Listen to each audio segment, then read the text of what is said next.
சதுசர்னு பேசிட்டு போய் நிற்கிறாரு. நான் அங்கிருந்து பதறிட்டே இருக்கேன். ஐயோ அடுத்தது எப்போ ஒரு ஆடு வந்துருச்சு. ஓகே, என்னோட பேர் வந்து அனீஷ் சார். நான் இயக்குனர் ஏஆர் முருகதாஸ் சார்ட்ட மற்றும் வந்து முகவரி படம் விஜய் துரை சார்ட்ட வந்துட்டு உதவி இயக்குனராக ஒர்க் பண்ணியிருக்கிறேன். இது என்னுடைய செகண்ட் மூவின்னு சொல்லலாம். தமிழில் இது ஃபஸ்ட் மூவி. இயக்குனர் மிஸ்கின் சாருடைய ராட்சசி படம், அதாவது பிசாசு படத்தை கன்னடத்தில் வந்து ராட்சசின்னு நான் வந்து ரீமேக் பண்ணியிருந்தேன். பட் இது கன்னடத்தில், இங்கே வந்து தமிழில் வந்துட்டு இதுதான் என்னுடைய முதல் படம். ஸோ அதுதான் என்னுடைய முதல் பக்கம். சென்னை ஃபைல்ஸ் முதல் பக்கம், எனக்கு முதல் பக்கம். என்னுடைய தயாரிப்பாளர் மகேஸ்வரன் தேவதாஸ் அவருக்கும் வந்துட்டு இது முதல் பக்கம்தான். நான் வந்து நம்மளுடைய இயக்குனர் சங்கத்தினுடைய ஒரு உறுப்பினராக இருக்கிறதுனால இங்கே என்ன படம் மோஸ்ட்லி இங்கே ஏதாவது வந்து ப்ரெஸ் மீட்டில் வந்து ஷோ போட்டாலும் எது போட்டாலும் மோஸ்ட்லி இங்கே நான் வந்திருக்கிறேன். வந்து அந்த இடத்துல உட்காருனேன். அங்கேருந்து பார்க்கும்போது இங்கே ஒரு 10 பேர் தான் தெரிவாங்க. அப்போ ஈஸியாக தெரியும். ஆனால் எங்கேருந்து பார்க்கும்போது 100 பேர் தெரியுறாங்க. ஒவ்வொருத்தரும் பேசும்போது தயங்கிட்டு இருந்தது, பயந்துட்டு இருந்தது இதுதானாங்கிறது இப்போ தெரியுது. இது ஒரு முக்கியமான மேடை. இந்த மேடைக்கு வந்து ஆசைப்படாத உதவி இயக்குநர்கள் யாருமே இருக்க முடியாது. அந்த மேடை கிடைக்கும் பொழுது அதனுடைய சந்தோஷம் வேற ஒன்று அப்படிங்கிறத நான் இந்த நேரத்தில் இந்த நிமிஷத்தில் உணர்ந்து சொல்கிறேன். இங்கே உதவி இயக்குநர்களாகவும் இணை இயக்குநர்களாகவும் இருந்து படம் பண்ணணும்னு ஆசைப்படுற எல்லாருக்குமே இந்த வாய்ப்பு வந்து சீக்கிரம் அமையணும்னு இறைவனை வேண்டிக்கிறேன். அப்புறம் இந்த ப்ராஜெக்ட் எப்படி உருவாச்சுங்கிறதுக்காக ஒரு குட்டி கதை சொல்லி தான் ஆகும். இந்த மேடை வந்துட்டு ஒரு இயக்குனருக்கான கொஞ்சம் அதிகப்படியான ஒரு டைம் எடுத்துக்கலாம்னு நினைக்கிறேன். எடுத்துக்கலாம். ஓகே, ஏன்னா ஐயோ ரொம்ப பேசி கொண்டாண்டா நான் இருக்கக்கூடாதுல்ல. ஆக்சுவலி எனக்கு சிங்கப்பூரில் ஒரு நண்பர் மூலியமாக வந்துட்டு நம்ம மகேஸ்வரன் தேவதாஸ் தயாரிப்பாளர் வந்து ஃபோனில் பேசக்கூடிய ஒரு வாய்ப்பு கிடைச்சிது. ஸோ ஃபோனில் தான் அவங்க பேசிகிட்டு இருக்கிறோம். அவர் வந்து எனக்கு சினிமாவில் உள்ள என்ட்ராகணும்னு நல்ல ஆசையாக இருக்குது. ஸோ ஒரு தயாரிப்பாளர் உள்ள வர போகிறேன். உங்களை பற்றி கேள்விப்பட்டேன், நீங்கள் இயக்குனர் முருகதாஸ் சாரோட உதவி இயக்குனர்னு அப்படின்னா. ஓகே, ஒரு தயாரிப்பாளர் கிடச்சிட்டாரு, இதுக்காக தான் இவ்வளோ நாள் போராடணும் அப்படின்னா. அடுத்த ஒரு வார்த்தை சொல்கிறார், அதில் நான் ஒரு கேரக்டர் நடிக்கணும் அப்படின்னாரு. ஐயோ போச்சுடா, இந்த சிங்கப்பூர்லேருந்து ப்ரொடியூசர் வர்றாங்க, உடனே நடிக்கணும்னு வேறு சொல்கிறாரு அப்படின்ட்டு எனக்கு ஒரு பயம் இருக்குது. சார் உங்களோட ஃபோட்டோஸ் எல்லாம் கொஞ்சம் என்னோடய வாட்ஸ்அப்புக்கு அனுப்புறீங்களா அப்படின்னா. ஓகே அனுப்புகிறேன் அப்படின்னாரு. கொஞ்ச நேரத்தில் டக் டக் டக் டக் டக்னு வருது. ஃபோட்டோஸ் ஓப்பன் பண்ணி பார்த்தானா பாடி பில்டு, அவருடைய உடம்பு இதெல்லாம் பார்த்தோன்னா வேற லெவலில் இருக்குது. செம்மையாக இருக்குது. ஒருவேளை இவர் ஹீரோ நடிக்கணும்னு சொல்லுவாரோ. சரி எதுக்கு பேசி பார்ப்போம். மறுபடியும் பேசினேன். நான் கேட்குறதுக்கு முன்னாடி அவர், அஷ்ரஃப் என்னோடய ஃபோட்டோ பார்த்தீங்களா அப்படின்னாரு. பார்த்தேன் சார், நான் வில்லனாக நடிக்கணும் அப்படின்னா. அப்பா, இதுதான் நானும் ஆசைப்பட்டேன். உங்களை வில்லனாக தான் நடிக்க வைக்கணுங்கிறத வந்து உங்கள் ஃபோட்டோ பார்த்தோன்னே நீங்கள் தயாரிப்பார இல்லைன்னா கூட நான் உங்களை கூப்பிட்டுருப்பேன். அப்படி ஒரு பாடியோட, அப்படி ஒரு ஃபிசிக்ஸோட இருந்த அவரை வந்து தமிழில் வந்துட்டு நம்ம வில்லனை வந்து அறிமுகப்படுத்துவோம். ஏன்னா ரொம்ப நாள் ஆயிடுச்சு, ரொம்ப வருஷங்கள் ஆயிடுச்சு. சரத்குமார் ஒரு தடவை வந்து இந்த புலன் விசாரணை டைமில் வந்து அப்படி சட்டை கழட்டி நிற்பார். அப்போ வந்து எல்லாருமே அதை பற்றி பேசினாங்க. சரத்குமார் வந்து என்ன பாடியில் ஒருத்தர் வந்தாருன்னு. அதுக்கப்புறம் வந்து எனக்கு லாங் டைம் ஆகிடுச்சு அப்படி ஒரு வில்லன் என்றால அப்படின்னு நான் நினைக்கிறேன். சில இடத்துல வந்திருக்கலாம், இருந்தாலும் கூட அவங்க கொஞ்சம் குறைவாக இருக்குது. அதை வந்துட்டு அவர் கண்டிப்பாக பூர்த்தி பண்ணுவார். இந்த படத்தை பார்த்ததுக்கப்புறம் அவருக்கு நிறைய வாய்ப்புகள் வரும் அப்படிங்கிறத நான் அவர்கிட்ட சொல்லியிருக்கிறேன். எதுக்கும் அவர் வந்து சைடில் வந்துட்டு நம்ம இயக்குனராக இருந்தாலும் அவருக்கு ஒரு மேனேஜர் வந்து ஒரு அக்ரிமெண்ட் போட்டுடலாமான்னு நினைக்கிறேன். ஸோ அப்படி தான் வந்துட்டு இது. அப்போது அவருக்கும் எனக்குமான ஒரு சின்ன டீல் என்னன்னா, இவர் நடிப்பாரா, உடம்பு நல்லா இருக்குது, சூப்பராக இருக்காரு, பட் நடிப்பாரா அப்படிங்கிற ஒரு டவுட்டு. அப்போ நான் என்ன பண்ணேன், சார் நம்ம ஃபஸ்ட்டு ஒரு ஷார்ட் ஃபிலிம் பண்ணலாமே அப்படின்னேன். உடனே அவர் ஓகே பண்ணலாமே அப்படின்னாரு. சரி ஓகே, ஷார்ட் ஃபிலிம் டைமில் தான் நான் ஃபஸ்ட்டு வந்து நான் அவரை மீட் பண்ணுறேன்.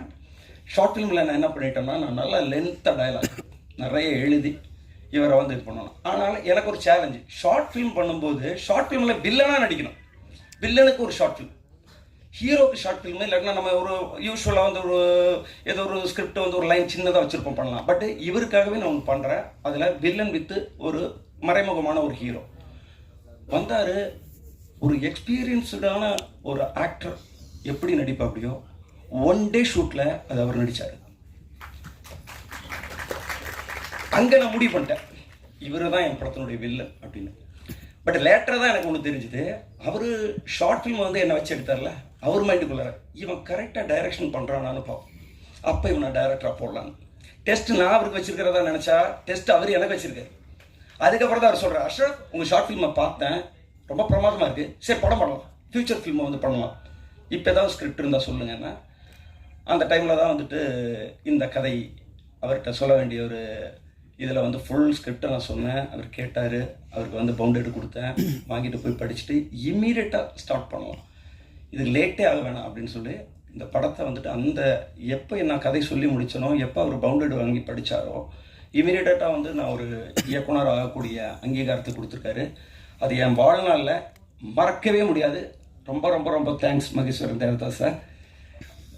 நான் ஏன் அவரோட நேம் வந்து திரும்ப திரும்ப உச்சரிக்கிறேன்னா, அவர் தயாரிப்பாளர் மாதிரியே நடந்துக்கிட்டார், ஒரு நட்பாக நண்பன் மாதிரி தான் நடந்துக்குவார். அவர் வந்து ரெண்டாவது ஒரு விஷயத்த சொன்னார், இந்த நிமிஷத்துலேருந்து நான் வந்து உங்களுடைய படத்தினுடைய தயாரிப்பாளர் அல்ல, நான் ஒரு ஆக்டர்.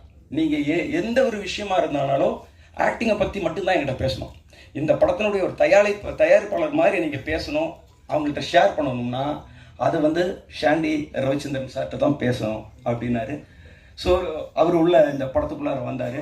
அவர் வந்து கிளியர் கட்டோன்னு சொன்னார், அஷ்ரஃப் இந்த படத்தில் உங்களுக்கு என்ன வேணும், இந்த கதை இந்த பவுண்டட் ஸ்கிரிப்டில் நீங்கள் எழுதப்பட்ட அத்தனை விஷயமும் உங்களுக்கு வரும், ஆனால் நீங்கள் சொன்ன டைமுக்குள்ளார இந்த படத்தை முடிக்கணும், அது மட்டும்தான் உங்களுக்கான டாஸ்க் அப்படின்னாரு.